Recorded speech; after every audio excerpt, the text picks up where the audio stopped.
and help to accelerate development. So from my own social economic viewpoint, I think it's the right decision to take in this situation. That's right. The Emir Adebayero is a very nice man. I once met him. But so if you say it's a very right decision, is that barring the insinuations that this is just political? Because his removal, according to some others, they believe that it was political. And then his reinstatement, following the campaign promises of the incumbent governor, Abba Yusuf, saying that he's going to revert, the old Emirates, back to status quo. Do you not read any politics to it, and what impact does that have on it? Well, I think it's, I would say clearly that Sanusi's removal was purely political business.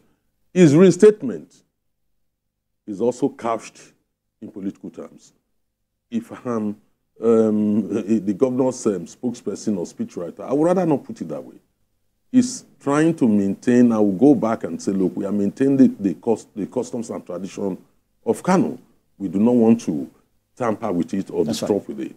And that would have been sufficient. That's right. It shouldn't have been linked to any campaign promises. And in any case, that would have been acceptable to the people. And we've seen that there has not been any incidents of violence or anything following his reinstatement.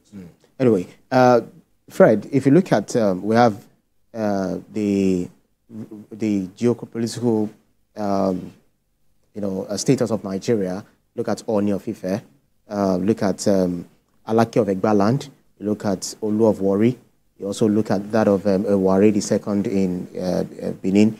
And all of that. And you don't know about Obi of Onitsha. Obi of Onitsha, Or Igwe of Abagana. Absolutely. We have definitely. We have first class. I know definitely you have to represent very well. So how significant is that throne, that stool of the Kano Emirate to religion of things, or let's say politics of things, or the entire Nigeria as a geographical location? You must know that our traditional institutions predate the government of Nigeria. Nigeria became independent in 1960. Even before independence, when the white man came in 1851 to annex the colony of Lagos and thereafter gradually annexed the entire Nigeria, we had traditional institutions that is as old as the people themselves. And the people had always had this government that is traditional, that holds their culture, that governed the people, and ensured that there was development and that people lived as human beings. So if you now juxtapose government with traditional institutions are older. Now, government came and kind of tried to bring traditional institutions to conform in a manner of speaking.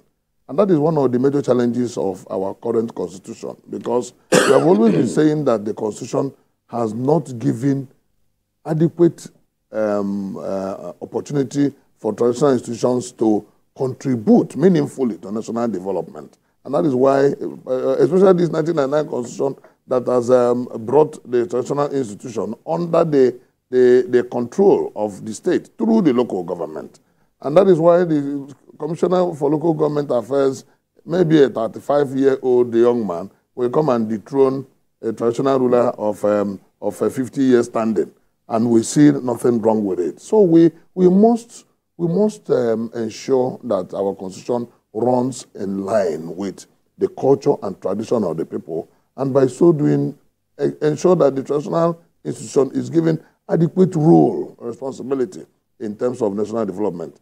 In terms of old, in the biblical Israel of old, the kings were easily directed by the leaders, the traditional leaders that were also the religious leaders. So the religion and tradition are older than government.